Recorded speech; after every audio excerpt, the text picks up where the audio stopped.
지금 이 순간 챗GPT에게 질문 하나를 보내면 어딘가에서 엄청난 계산이 일어납니다. 수천억 개의 연산이 순식간에 처리되는데 그걸 가능하게 하는 게 바로 반도체예요. 그리고 그 반도체를 만드는 회사가 한국 기업이라는 사실을 알고 계셨나요? 삼성전자와 SK하이닉스, AI 시대의 핵심 부품을 공급하는 두 기업이죠. 그런데 이 두 회사에 투자할 때 한국 투자자들에겐 아쉬운 점이 하나 있었습니다. 미국처럼 한 종목에 2배로 베팅할 수 있는 상품이 국내에는 없었거든요. 미국에선 테슬라, 엔비디아 같은 종목에 2배 레버리지로 베팅하는 상품이 오래전부터 일상적으로 거래되고 있었어요. 아주 당연한 투자 도구처럼요. 한국 투자자들은 그걸 부러운 눈으로 바라보면서 직접 해외 계좌를 열어 샀거나 아니면 그냥 포기해야 하는 상황이었어요. 근데 이게 2026년 5월 27일부터 바뀝니다. 드디어 한국에서도 그 문이 열리는 거예요. 삼성전자와 SK하이닉스를 기초로 한 단일 종목 레버리지 ETF, 한국 증시 역사상 처음 등장하는 상품입니다. 8개 운용사가 동시에 출시하는 대규모 상장인데요. 오늘은 이 상품이 뭔지, 어떻게 고르는지, 어떻게 써야 하는지 처음부터 끝까지 전부 풀어드릴게요. 그런데 먼저 궁금한 게 있지 않으세요? 왜 이 상품이 지금까지 없었는지, 나쁜 상품이어서? 아닙니다. 오히려 너무 강력해서였어요. 잘 쓰면 일반 투자보다 훨씬 강한 수익을 낼 수 있지만 잘못 쓰면 손실도 그만큼 빠르게 커지는 상품이에요. 금융당국이 개인 투자자 보호 차원에서 10년 넘게 허가를 내주지 않았던 겁니다. 그런데 상황이 바뀌었어요. 한국에 상품이 없다고 해서 투자자들이 포기한 게 아니었거든요. 이미 해외에서 비슷한 상품을 사고 있었던 거죠. 어차피 투자는 일어나고 있으니 그럴 바엔 국내에서 제대로 된 환경을 만드는 게 낫다고 결국 금융당국도 판단을 바꾸게 됩니다. 투자자 입장에선 반가운 결론이죠. 자, 그럼 이 상품이 정확히 뭔지 하나씩 풀어볼게요. ETF 레버리지, 단일 종목 3개의 개념을 순서대로 보겠습니다. 먼저 ETF입니다. 상장지수 펀드라고도 부르는데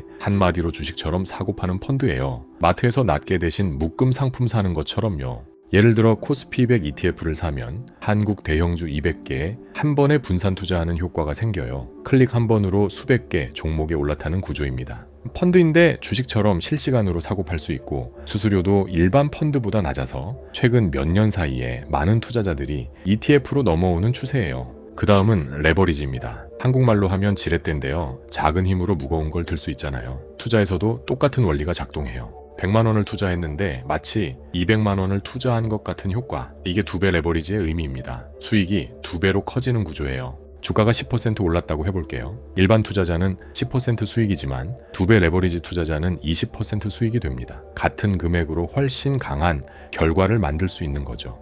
물론 반대도 성립합니다. 주가가 10% 내리면 레버리지 투자자는 20% 손실을 보게 돼요. 수익이 2배인 만큼 손실도 2배라는 점을 꼭 기억해야 합니다. 마지막으로 단일 종목이에요. 말 그대로 딱 한 종목에만 집중한다는 뜻인데요. 기존 레버리지 ETF는 코스피 200처럼 여러 종목을 묶은 지수를 추종하지만 단일 종목은 딱 하나의 회사만 따라가는 거예요. 삼성전자 하나 또는 SK하이닉스 하나, 그 종목의 움직임에 완전히 집중하는 구조입니다. 더 집중적이고 그만큼 더 강력해요. 비유하자면 이런 느낌이에요. 응원하는 팀이 오늘 반드시 이긴다는 강한 확신이 들었을 때 평소보다 2배 강도로 응원하는 것처럼요. 확신이 맞으면 기쁨이 2배고 틀리면 아쉬움도 2배입니다. 그래서 이 상품은 종목에 대한 이해와 확신이 있을 때 가장 빛납니다. 그럼 왜 하필 삼성전자와 SK하이닉스일까요? 이 두 종목이 첫 번째로 선택된 건 아무 이유 없이 된 게 아닙니다. 한국 증시에서 이 두 회사가 갖는 무게감이 달라요. 코스피 전체 시가총액에서 이 두 회사를 합치면 약 20%를 차지합니다.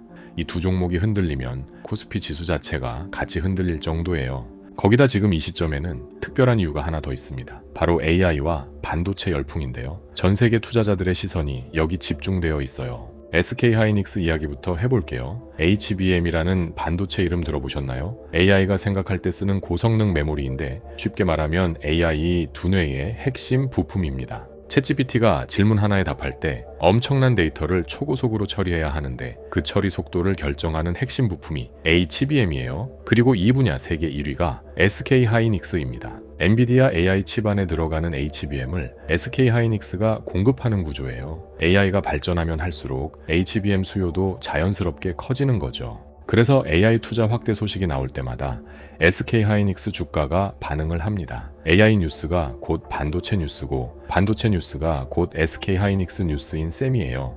삼성전자는 조금 다른 이야기예요. 한동안 HBM 경쟁에서 뒤처졌고 그 기간 동안 주가도 많이 내려왔습니다. 지금은 그 공백을 메우기 위한 방역을 준비 중이죠. SK하이닉스가 이미 달리는 기차라면 삼성전자는 저평가된 대장이 다시 일어나는 느낌이에요. 이 두 종목의 성격이 다르기 때문에 투자자마다 접근 전략도 달라질 수 있습니다. 어떤 투자자는 AI 테마를 타는 SK하이닉스에 집중하고 어떤 투자자는 삼성전자의 반등 타이밍에 베팅하기도 해요. 이제 그 베팅을 2배 강도로 할 수 있는 도구가 생기는 겁니다. 자, 그럼 이 상품이 실제로 어떻게 움직이는지 구체적인 상황으로 보여드릴게요. 숫자로 보면 훨씬 이해가 쉬워져요. 같이 보시죠. AI 투자 열풍이 다시 달아오르면서 SK하이닉스 주가가 한 달에 20% 올랐다고 해볼게요. 일반 ETF를 들고 있었다면 20% 수익이지만 레버리지 ETF를 들고 있었다면 약 40% 수익이 됩니다. 같은 종목, 같은 기간, 같은 투자 금액인데 결과가 이렇게 달라지는 거예요. 방향이 맞을 때 레버리지의 힘이 얼마나 강력한지 체감이 되시죠? 물론 반대 상황도 항상 같이 봐야 합니다. 주가가 20% 내렸다면 일반 ETF는 20% 손실이지만 레버리지 ETF는 약 40% 손실이 됩니다. 수익이 2배인 구조에서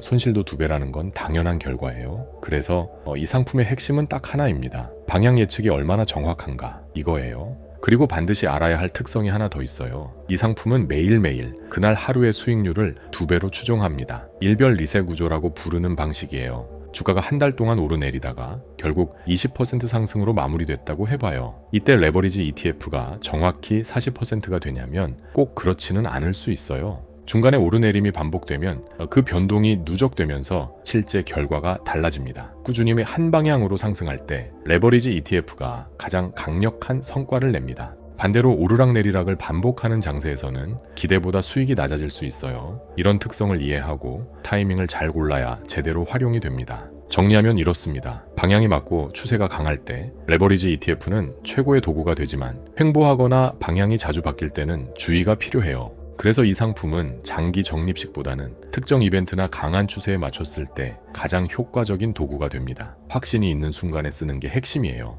자, 이번엔 인버스 이야기도 해볼게요. 이번에 레버리지와 함께 인버스 ETF도 동시에 출시됩니다. 주가가 내릴 때 수익이 나는 상품이에요. 인버스는 영어로 반대라는 뜻인데요. 주가가 내릴수록 내 수익이 올라가는 정반대 방향으로 설계된 구조입니다. 하락을 기회로 바꿀 수 있는 도구예요. 예를 들어 삼성전자 실적 발표 전에 시장 기대치가 지나치게 높아졌다고 판단된다면 발표 후 조정이 올 때 인버스 ETF로 그 하락을 수익으로 바꿀 수 있습니다. 이미 두 종목을 갖고 있는 투자자라면 당위 조정이 예상될 때 인버스를 일부 사두는 것도 전략이에요. 보유 자산의 손실을 방어하는 보험처럼 쓰이는 겁니다. 레버리지와 인버스가 함께 있으면 올라도 전략, 내려도 전략이 가능해집니다. 단방향이 아닌 양방향으로 시장에 대응하는 환경이 만들어지는 거예요. 자, 이제 이 상품들 중 어떤 걸 골라야 하는지 이야기해 볼게요. 이번에 8개 운용사가 동시에 출시하는데 상품 이름은 달라도 구조는 비슷해 보입니다. 근데 실제로 써보면 차이가 납니다. 그 차이를 만드는 첫 번째 요소가 바로 유동성이에요. 이게 수익률을 직접적으로 좌우하는 요소입니다.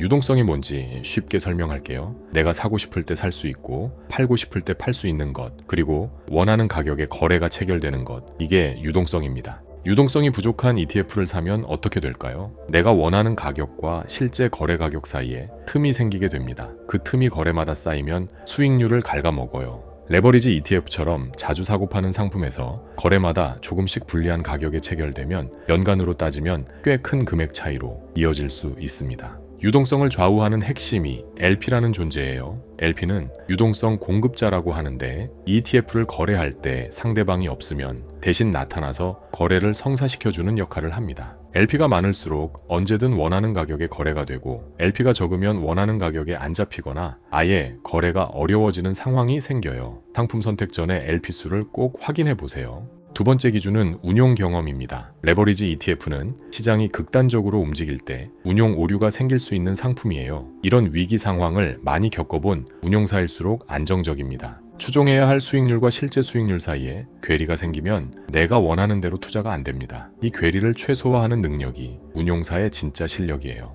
이번에 8개 운용사가 동시 출시하니까 각 상품의 LP수, 운용 경험, 비용을 비교해서 내게 맞는 상품을 고르는 게 좋습니다. 세 번째 기준은 실부담 비용이에요. ETF마다 운용에 드는 비용이 다른데 이 비용이 낮을수록 내 실질 수익률이 높아집니다. 운용 방식에 따라서 비용 차이가 나기 때문에 총보수만 볼 게 아니라 거래 과정에서 발생하는 부대 비용까지 포함한 실질 비용을 꼭 확인해 보는 게 좋아요. 정리하면 상품 선택 기준은 세 가지예요. 유동성과 LP 수가 충분한지, 레버리지 운용 경험이 얼마나 오래됐는지, 그리고 실부담 비용이 낮은지 이 세 가지를 기준으로 비교하면 좋은 선택이 됩니다. 자, 이제 이 상품을 사기 위한 사전 준비를 알려드릴게요. 이 상품은 아무나 바로 살 수 있는 게 아니에요. 두 가지 조건을 먼저 갖춰야 하는데 미리 알고 준비해 두시는 게 좋습니다. 첫 번째가 사전교육 이수예요. 금융투자교육원 홈페이지에서 레버리지 ETP 교육을 받아야 합니다. 온라인으로 완료할 수 있어서 어렵지 않아요. 그런데 단일 종목 레버리지는 일반 레버리지보다 한 단계 더 강한 상품이에요. 그래서 교육도 두 가지를 모두 이수해야 합니다. 순서가 있어요. 먼저 일반 레버리지 ETP 교육을 받고 그 다음에 단일 종목 레버리지 심화 교육을 받아야 해요. 두 과정을 다 마쳐야만 이 상품 거래 신청이 가능해집니다. 교육을 마치면 수료 번호가 발급됩니다. 그 번호를 증권사 앱이나 HTS에 등록하면 비로소 이 상품을 살 수 있게 됩니다. 교육, 번호 등록, 거래 이 순서예요. 번거롭게 느껴질 수 있지만 사실 이 과정은 나쁜 게 아닙니다. 레버리지 상품의 특성을 이해하고 들어오라는 취지거든요. 실제로 교육을 통해 이 상품의 작동 방식과 위험 요소를 배우고 나면 훨씬 더 잘 활용할 수 있게 됩니다. 의무 절차지만 실질적으로도 도움이 돼요. 두 번째 조건은 기본 예탁금입니다. 레버리지 ETF를 처음 거래하려면 계좌에 1,000만 원 이상이 있어야 해요. 투자자 보호를 위해 법적으로 정해진 조건이에요. 이미 주식 계좌에 자산이 충분하다면 별도로 돈을 더 넣을 필요가 없을 수도 있어요. 먼저 이용하는 증권사에 확인해 보시고 조건이 되면 바로 신청하시면 됩니다. 정리하면 이렇습니다. 교육 이수, 예탁금 확인,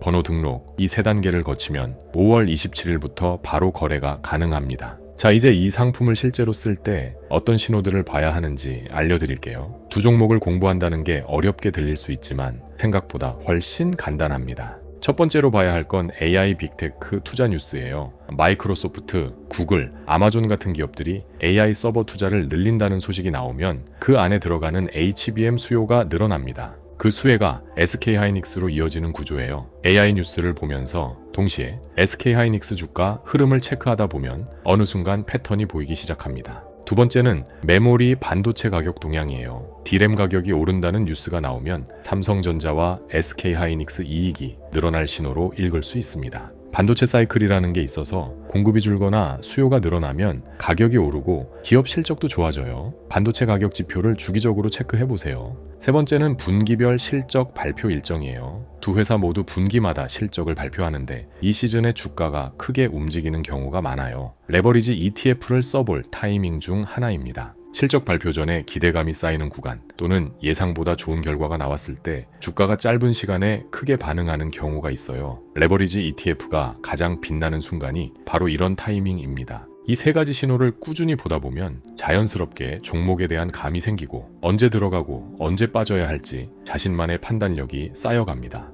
그리고 중요한 건 한 방에 크게 베팅하는 게 아닙니다. 확신이 높은 순간에 비중을 조절해서 쓰는 것, 불확실성이 높을 때는 비중을 낮추거나 피하는 것, 이게 이 상품을 현명하게 쓰는 방식이에요. 레버리지는 수익을 극대화하는 도구이지만 동시에 손실도 극대화할 수 있습니다. 이 두 가지를 모두 이해하고 쓰는 것이 투자자로서 갖춰야 할 기본 태도예요. 자, 오늘 내용을 정리할게요. 5월 27일 한국 증시 역사상 처음으로 단일 종목 레버리지 ETF가 상장됩니다. 삼성전자와 SK하이닉스 두 종목이 그 대상이에요. 8개 운용사가 동시 출시하는 만큼 상품을 고를 때 유동성, 운용 경험, 비용을 비교하고 사기 전에 사전 교육 이수와 1,000만 원 기본 예탁금 조건도 확인해야 합니다. AI 시대가 깊어질수록 반도체 수요는 계속 커질 거예요. 그 흐름 속에서 두 종목에 집중하는 투자자에게 이 상품은 강력한 도구가 될 수 있습니다.